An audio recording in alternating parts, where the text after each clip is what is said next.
अस्सलाम वालेकुम स्टूडेंट्स, आज की वीडियो में हम लोग जानेंगे व्हाट इज कंप्यूटर। कंप्यूटर एक इलेक्ट्रॉनिक डिवाइस है जिसका स्टार्ट किया था चार्ल्स बेबेज ने 19th सेंचुरी के अंदर अपना एक बहुत ही ज़्यादा बढ़िया शानदार कारनामा दिखाकर। उन्होंने एक ऐसा इंजन बनाया जिसे डिफरेंशियल इंजन कहा जाता है, यानी कंप्यूटर जो डिफरेंशियल इक्वेशन को सॉल्व कर सकता है। जिन्हें नहीं पता डिफरेंशियल इक्वेशन क्या होता है वो सेकेंड ईयर में जान जाएंगे। मैथमेटिक्स के अंदर उनको पूरे एक चैप्टर मिलेगा जिससे आप लोग पढ़ लोगे।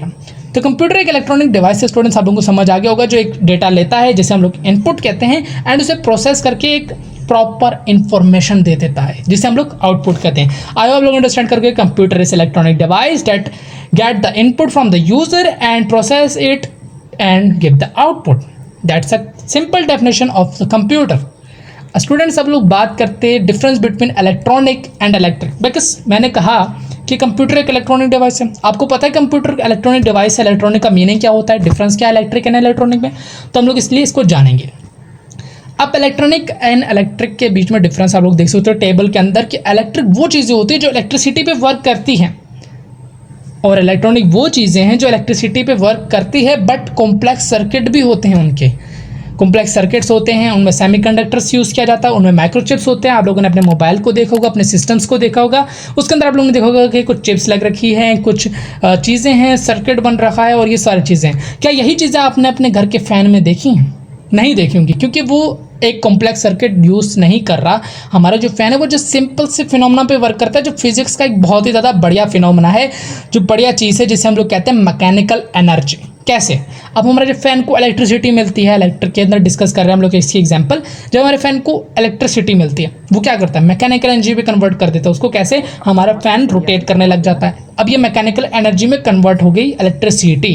जबकि इलेक्ट्रॉनिक के अंदर डिफरेंट होता है, इसके अंदर कॉम्प्लेक्स सर्किट यूज़ किया जाता है, उसके बाद हमें चीज़ें देखने को मिलती हैं। तो समझ आ गया होगा क्या डिफरेंस है। अब हम लोग एग्जाम्पल की बात करते हैं इलेक्ट्रॉनिक के अंदर, तो इसकी इलेक्ट्रिक की एग्जाम्पल आती है fan, motor, electricity, lights, electrical light I mean, and आप लोग बात करते हैं motor, heater, AC, refrigerator and fan. These all are the example of the electric. अब हम लोग एग्जांपल की बात करते हैं इलेक्ट्रॉनिक, ये आप सभी को पता है, mobile phone, computer, TV, calculator, these all are example of the electronic और आप लोग इन्हें यूज़ करते हैं। अब हम लोग बात करते हैं कि इसके बीच में एक और कॉमन डिफरेंस डिस्कस किया जाता है अक्सर, वो ये है कि इलेक्ट्रॉनिक ऐसी डिवाइसेस होती है जो कम वोल्टेज पे चलती हैं और इलेक्ट्रिक ऐसी डिवाइसेस, ऐसी चीज़ें होती हैं जो हाई वोल्टेज पे चलती हैं। तो आए अब लोग इलेक्ट्रिक एंड इलेक्ट्रॉनिक के डिफरेंस के बारे में समझ चुके होंगे। काफ़ी ज़्यादा इजी डिफरेंस था इसके बारे में। इलेक्ट्रिक सिर्फ इलेक्ट्रिसिटी पे वर्क करता है, जबकि इलेक्ट्रिक के अंदर इलेक्ट्रिसिटी के साथ कॉम्प्लेक्स सर्किट भी आप लोगों को देखने को मिल जाता है।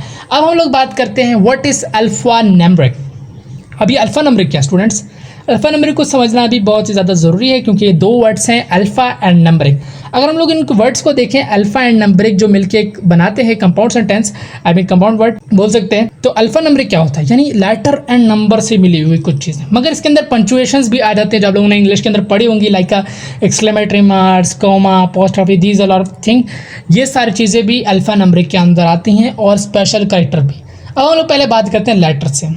अब लेटर्स क्या होता है, जिसे हम लोग अल्फ़ाबेट भी कहते हैं, लेटर ए टू जी आपने पढ़ा होगा, लेकिन यहाँ पे भी कुछ डिफरेंस आप लोगों ने पढ़ा होगा। आप लोग बोलते हो कि कैपिटल लेटर, स्मॉल लेटर, इन्हें कंप्यूटर की लैंग्वेज के अंदर हम लोग upper case and lower case बोलते हैं। Upper case I mean capital letter A to G and lower case letter वो लेटर जो स्मॉल होते हैं, सिमिलर ए टू जी होते, ए टू जी है बट हम लोग कहते हैं capital letter and small letter. Okay, I hope you understand.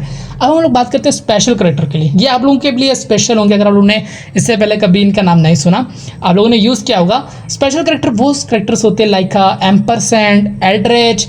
आप लोग बात करेंगे, आप लोगों ने यूज़ किया होगा अपने जीमेल्स के अंदर, आप लोग लिखते होंगे एग्जाम्पल @gmail.com। आप लोगों ने एम्परसेंड यूज़ किया होगा, मोस्टली लोग इससे एम्परसेंड साइन को कहते होंगे एंड साइन, जो एक्यूरेट है बिकॉज इंग्लिश के अंदर हम लोग इसको एंड ही कहते हैं, लेकिन हम लोग कंप्यूटर की लैंग्वेज के अंदर इसे एम्परसेंड कहते हैं। आप लोग ये साइन देख सकते हैं, हैश साइन को हम लोग स्पेशल कैरेक्टर कहते हैं। ये सारे हमारे स्पेशल कैरेक्टर्स हैं। अब हम लोग उसके बात करें, हम लोग यहाँ पर लेटर्स हमने डिस्कस कर लिया। नंबर्स आप लोगों को पता है 1 to 9, 0 to 9 नंबर्स होते हैं बिकॉज इन्हीं से मिलके आगे काउंटिंग बनती है। उसके बाद हम लोग स्पेशल कैरेक्टर के बारे में बात कर लिया। पंक्चुएशन आप सभी को पता है इंग्लिश के अंदर जो हम लोग यूज़ करते हैं, उसके बारे में हम लोग ने डिस्कस कर लिया। तो ये हमारे होते हैं alpha numeric. I hope you understand what is alpha numeric. Okay, अब हम लोग बात करते हैं व्हाट इज ASCII। मोस्टली लोग इसे ऐसे ही छोड़ देते हैं, इसके बारे में ज़्यादा डिस्कस नहीं करते हैं। हम लोग इसके बारे में काफ़ी बढ़िया डिस्कस करेंगे जिससे आप लोगों के कॉन्सेप्ट्स क्लियर हो जाएंगे। ASCII की फुल फॉर्म होती है American standard code for information interchange. I hope you understand. इसकी फुल फॉर्म होती है American standard code for information changing. अब इसकी टाइप्स की भी हम लोग बात कर लेते हैं, हम लोग की बुक में नहीं है, हम लोग इसके बारे में डिस्कस कर लेते हैं। बिफोर दिस हम लोग इसकी डेफिनेशन समझ लेते हैं। ये 1960s में बनी थी यूएसए के अंदर और इसकी डिफाइन किया है, it is commonly use for data encoding. ये बहुत ही सिंपल सी डिफाइन बता रहा हूँ क्योंकि ये हमारी कॉमनली यूज़ होती है डेटा इनकोडिंग के अंदर। आप लोग बोलोगे कहाँ यूज़ होती है, हमने नहीं देखा कभी। आप लोग अगर देखो तो हमारा जो कीबोर्ड्स के अंदर हम बोलते हैं समटाइम्स कि जो हमारा कंप्यूटर है वो इलेक्ट्रॉनिक पे, यानी इलेक्ट्रॉनिक वो चीज़ है जो 0 से 1 पे वर्क करती है, यानी 0 से 1 पे 0 फॉर ऑफ 1 फॉर ऑन, इसलिए वर्क करता है। स्विच है इसके अंदर, आप लोगों ने अपने बुक्स में पढ़ा होगा। अब हम इसके बारे में डिस्कस करेंगे स्टूडेंट्स कैसे। तो हमारा जो कंप्यूटर अगर 0-1 पे वर्क करता है, लेकिन हम लोग अपने कीबोर्ड से ए टाइप कर रहे हैं, वहाँ पे ए लिख रहा है, कैसे हो रहा है ये सब। एक्चुअली हमारा कंप्यूटर जब उसको हम इनपुट देते हैं ए, हमारे जो कंप्यूटर के बैकग्राउंड में प्रोसेस होता है वो 0s and 1s में ही होता है। वो 0s and 1s he computer के पास जाता है, फिर उसको समझ आता है कि ये बंदा बोल रहा है कि ए लिखा है, इसने ए इनपुट दिया है, वो आपको ए शो कर देता है।